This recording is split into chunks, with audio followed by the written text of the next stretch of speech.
आज मेरी पहली रसोई है।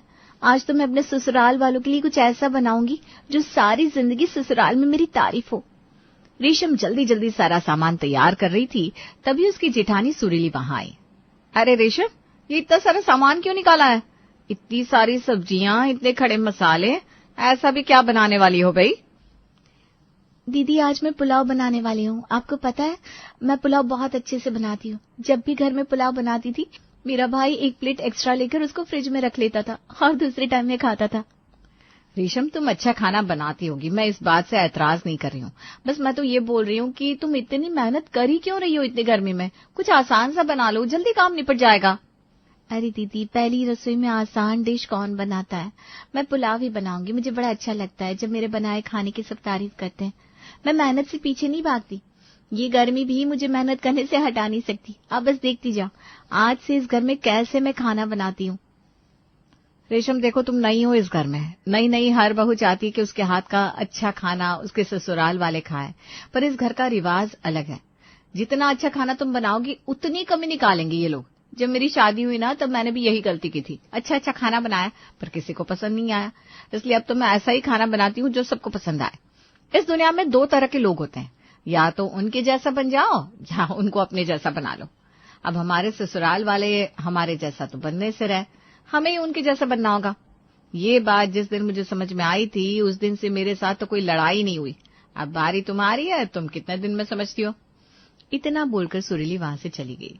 उसके जाने के बाद सुरीली ने खिड़की से झांका और उसको जाते हुए देखकर मुंह बनाकर बोली, दुनिया की कोई भी बड़ी बहू ये नहीं चाहती कि उसकी देवरानी इस घर की तारीफ के काबिल बने। अब मैं अच्छा अच्छा खाना बनाकर ही अपने ससुराल वालों के दिल पे चढ़ूंगी ना। दिल का रास्ता मुंह से होकर ही तो गुजरता है। दीदी तो बस यही चाहती है, मुझे ससुराल में कोई आंख उठाकर भी ना दिखे, सब उनकी तारीफ करे। ये तो शुरू वाले दिन ही मुझसे जलने लगी, आगे क्या होगा भाई? उनसे तो अभी से मेरी खुशी बर्दाश्त नहीं हो रही। मुझे लगता है इस घर में सबसे ज्यादा यही मुझे परेशान करने वाली है। फिर रेशम कुछ देर सोचते हुए बोली, कहीं ऐसा तो नहीं घर में मेरी जिठानी की ही चलती हो? बहुत से घर देखे हैं मैंने जिनमें सास का कोई काम नहीं होता, बस जिठानी की मुट्ठी में ही सब होता है। रेशम के दिमाग में तूफान आ गया था। वो पुलाव भी बना रही थी और बराबर बोले भी जा रही थी। कुछ ही देर में उसे सबके सामने खाना लाकर रख दिया। अरे वाह, खुशबू तो बहुत अच्छी आ रही है। क्या बनाया आज पहली रसोई में तुमने? अरे सब्र कीजिए थोड़ा, पहले सबको आ जाने तो दो जी। जल्दी से मेरे कान में बता दो, आखिर पति को इतना स्पेशल ट्रीटमेंट तो दे ही सकती हो। बहुत जोर की भूख लगी है। बस बाकी के लोग भी आ रहे हैं। कुछ देर में सब लोग आकर बैठ गए। बहू, खाने में से तो अच्छी खुशबू आ रही है। लगता है सालों बाद आज अच्छा खाना बना है। खाने से पहले सब मेरे खाने की इतनी तारीफ कर रहे हैं। और एक जिठानी जी थी, मुझे पुलाव बनाने ही नहीं दे रही थी। अब तो जिठानी जी को बहुत बुरा लग रहा होगा सुन के। सब खुशबू की इतनी तारीफ कर रहे हैं तो खाने के बाद तो क्या ही करेंगे। और वो मंजर जिठानी जी से देखा नहीं जाएगा। चल कुकड़ी। अब खुशबू की ही तारीफ करती रहेगी या खाना प्लेट में भी डालेगी? बहू, खाना सर्व करो। रेशम ने सबकी प्लेट में खाना डाल दिया। सुमन पुलाव के लंबे लंबे चावल देखकर बोली, बहू, तुमने बासमती चावल बनाया है? जी मम्मी जी, पुलाव में तो बासमती चावल ही डालते हैं ना। इसमें तो मसाले और सब्जी भी बहुत सारी लग रही है। कहीं मेरा पूरा किचन ही तो खाली नहीं कर दिया?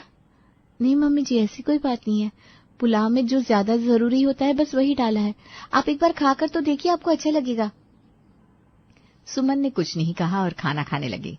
खाने के बाद शुभम ने कहा, अरे वाह, खाना खाकर तो मजा आ गया। इतने सालों बाद ऐसा पुलाव मिला है। वाह, क्या टेस्ट था। एक एक मसाले की खुशबू ऐसी थी जो दिल को छू रही थी। अरे काहे का टेस्ट है, उससे तो अच्छा था खिचड़ी बना लेती। सारी दुनिया भर का सामान डाल दिया, स्वाद फिर भी नहीं आया। इतने मसाले तो शादी में खाना बनाने वाला नाई भी नहीं डालता जितने बहू ने डाले। खाकर ही एसिडिटी हो गई। रिफाइंड का तो लगता है टीन ही पलट दिया था। देखो प्लेट में ही कितना तेल बच गया है। तुम ठीक कह रही हो, पुलाव की जगह खिचड़ी होती तो मजा आ जाता। खिचड़ी डाइजेस्ट भी जल्दी हो जाती है और कोई मसाले भी नहीं डालने पड़ते उसमें। चावल भी देर से चल जाते हैं और राशन से भी तो हमें कितने सारे चावल मिलते हैं कोटे के, वो भी खिचड़ी में आराम से काम आ जाते हैं। रेशम ने देखा वो सब भर भर के खा पी रहे थे और कमी भी निकाल रहे थे। एक के बाद दूसरी प्लेट साफ हो गई। कोटे के चावल, वो आज के जमाने में कौन खाता है? हमारे यहाँ तो कोई राशन के चावल लाना पसंद भी नहीं करता। मैंने इतने प्यार से पुलाव बनाया और किसी को पसंद नहीं आया। पहली बार देख रही हूँ किसी को पुलाव से ज्यादा खिचड़ी की याद आ रही हो। खिचड़ी कौन बनाता है अपनी पहली रसोई में? रेशम उदास मन से अपने कमरे में आ गई। तभी उसकी जेठानी सुरीली वहां आई। क्या हुआ रेशम, तुम सीधा कमरे में क्यों आ गई? हाँ भाभी, मुझे याद है, अभी बर्तन भी साफ करने हैं खाने के बाद के। मैं भूली नहीं हूँ, बस थोड़ा मन अच्छा नहीं हो रहा था तो रूम में आ गई। वो बात नहीं है रेशम, बर्तन तो सारे मैं साफ करके भी आ गई। मैं तो यहाँ इसलिए हूँ क्योंकि तुम कुछ बोली नहीं, वहां सबके सामने तुम्हारा चेहरा उतरा हुआ था। मैं समझ गई हूँ तुम्हारे मन में क्या चल रहा है।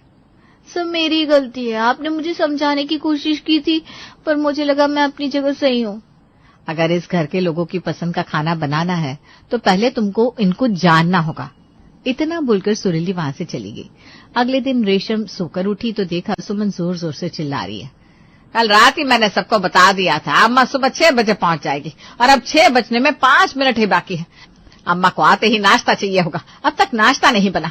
क्या सोचेंगे अम्मा, घर में 2 बहुओं के होते हुए अभी नाश्ता क्यों नहीं बना? अरे मैं तो भूल ही गई, आज मेरी सास की भी सास आने वाली है। जल्दी जल्दी किचन में जाकर कुछ अच्छा बना देती हूँ।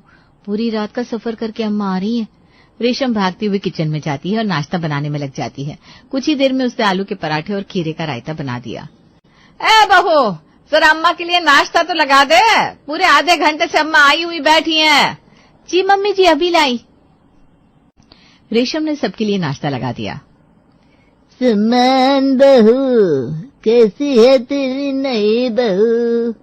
अभी अभी तो आई है अम्मा घर में, 2 दिन में क्या पता लगेगा बहू कैसी है। अब तो आप आ गई हो, खुद ही देख लेना कैसी है नई बहू। हाँ, ठीक कह रही है तू। वैसे नई बहू ने न नमस्ते किया न पाँव छुए। अब इसके आगे क्या ही कहूँ, कैसी होगी तेरी बहू? माफ करना अम्मा, आज उठने में देरी हो गई ना तो बस किचन में भाग कर चली गई। अब दिमाग में एक ही चीज थी, कुछ अच्छा सा बना कर दूं आपके लिए। ठीक है ठीक है, चल जल्दी से नाश्ता लगा, बहुत जोर से भूख लगी है। रेशम ने सबके लिए नाश्ता लगा दिया।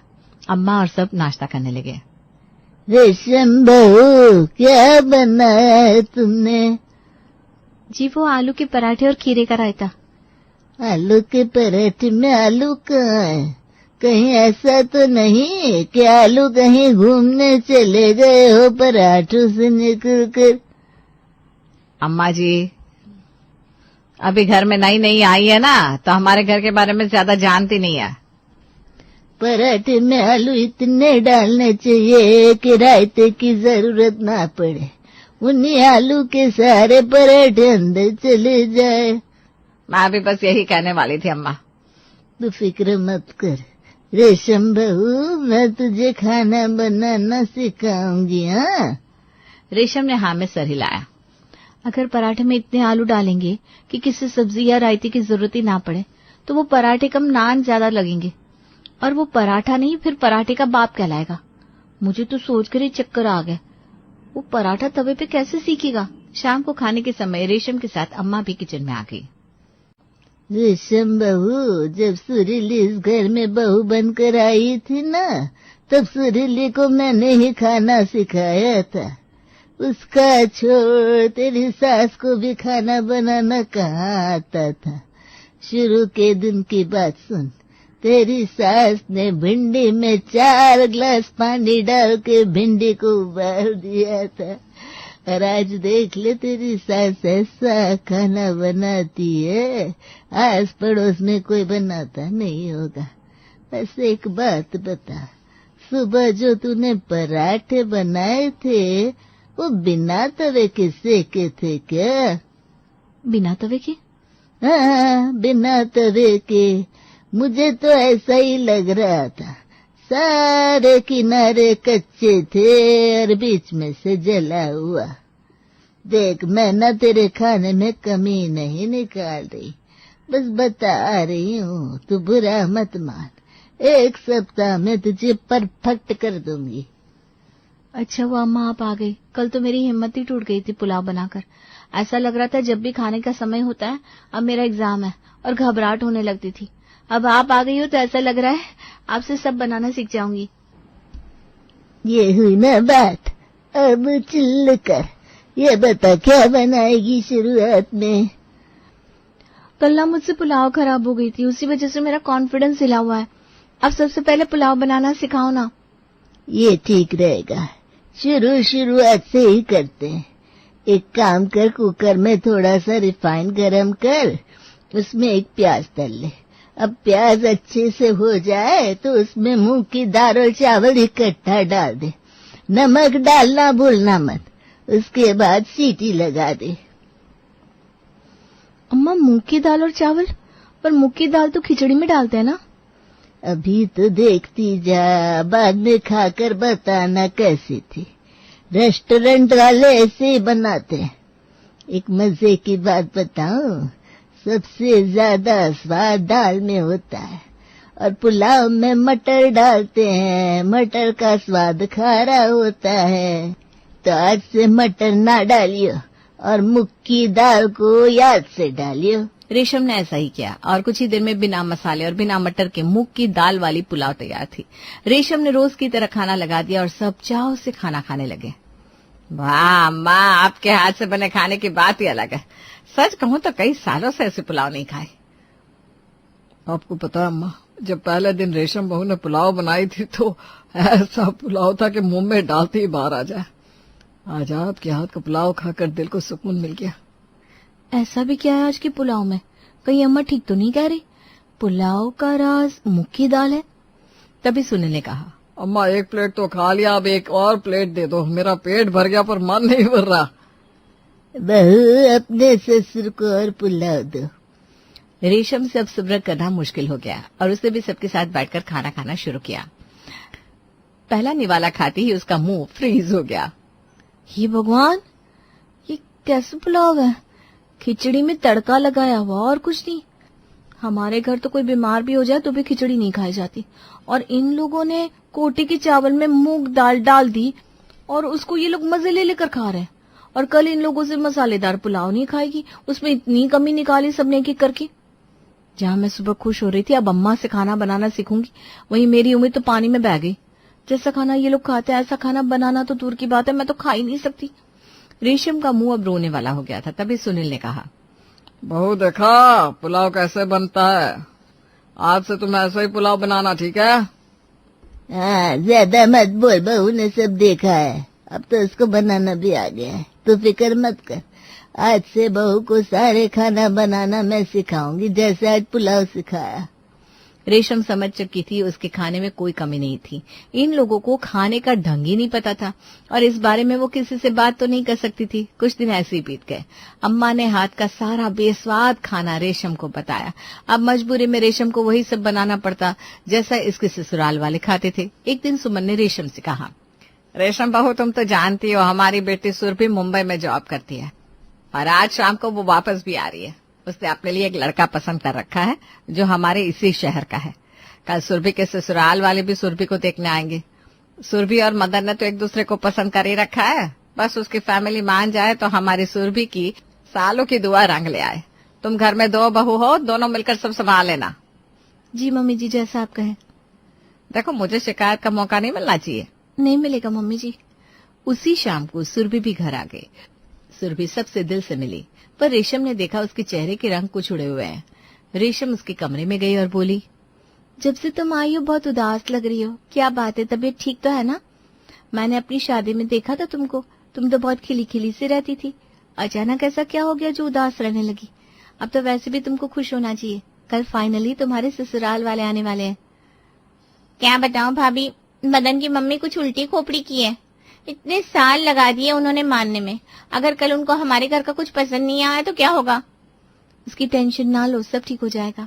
अगले दिन सुरभि की सास, ससुर और मदन आए। बहन जी बहुत दिनों से आपके आने का इंतजार कर रहे थे। बेटे ने मजबूर न किया होता तो आज भी न आते। तभी श्याम जी, सुरभि के ससुर ने बात संभाली। अब क्या बताए बहन जी, अभी हमारा इरादा नहीं था बेटे की शादी करने का। वो तो बेटे ने जिद की तो आना पड़ा। अब फिक्र मत कीजिए, हम आपकी बेटी को बहू नहीं बेटी बनाकर रखेंगे। सुमन और सुरभि कमला के कड़वे लहजे से डर गई थी। सुरभि, अपनी भाभियों से बोलो खाना लगा दे। क्या होगा, मेरी सास का तो मुंह ही ठीक नहीं है, और जैसा खाना हमारे घर में भाभी और मम्मी बनाती है, ऐसा खाना खाकर तो मेरी सास पक्का उठकर चली जाएगी। मेरी लव लाइफ तो शुरू होने से पहले ही खत्म होती नजर आ रही है। रेशम ने सबके लिए खाना लगा दिया। सुमन ने धीरे से रेशम से कहा, ऐसा ही खाना बनाया ना जैसा अम्मा ने तुमको सिखाया है। जी मम्मी जी। बहन जी, आप हमारे घर का खाना खा कर देखो, फिर आपको खुद पता लग जाएगा आपको सुरभि जैसी लड़की को अपनी बहू क्यों बनाना चाहिए। आखिर लड़कियां कितनी भी जॉब क्यों ना कर ले, उनको अगर अच्छा खाना बनाना नहीं आता तो फिर उनको घर में लाने का कोई फायदा ही नहीं। मेरी दोनों बहुओं को भी खाना बनाना नहीं आता था। मेरी सास ने दोनों बहुओं को खाना बनाना सिखाया, और अब आप खाकर देखो, आपको खुद पता लग जाएगा। कल के दिन आपके घर मेरी बेटी भी ऐसा ही खाना बनाएगी जैसा आज बना है। कमला ने मुंह बनाते हुए प्लेट में खाना डाला और बेमन से खाने लगी। तभी सुमन की नजर खाने पे गई और उसका खून खौल गया। ये रेशम बहू अपनी ही चलाती, इसको बोला था जैसा खाना हम बनाते हैं वैसा बना, इसने अपने घर के स्टाइल में ही खाना बना दिया। अब ठीक कह रही हो बहन जी, आपकी बहू बहुत अच्छा खाना बनाती है। मुझे उम्मीद है सुरभि को भी आप ऐसा ही खाना बनाना सिखा दोगी। अपना भी पता है बहू को खाना आपकी सास यानी सुरभि की दादी ने सिखाया है, फिर मुझे टेंशन नहीं है। सुरभि को भी उसकी दादी ने खाना बनाना सिखाया होगा। हाँ, आपको खाना अच्छा लगा? हाँ, बहुत स्वादिष्ट खाना है। अब तो मैं अपनी बहू सुरभि को ही बनाऊंगी। सुरभि बेटा, कुछ ऐसी चीज जो तुमको अभी तक बनानी नहीं आई हो वो भी तुम अपनी भाभी से बनाना सीख लेना। तब तक हम पंडित जी से कहकर शादी की डेट निकलवाते हैं। सुरभि ने रेशम की तरफ देखा।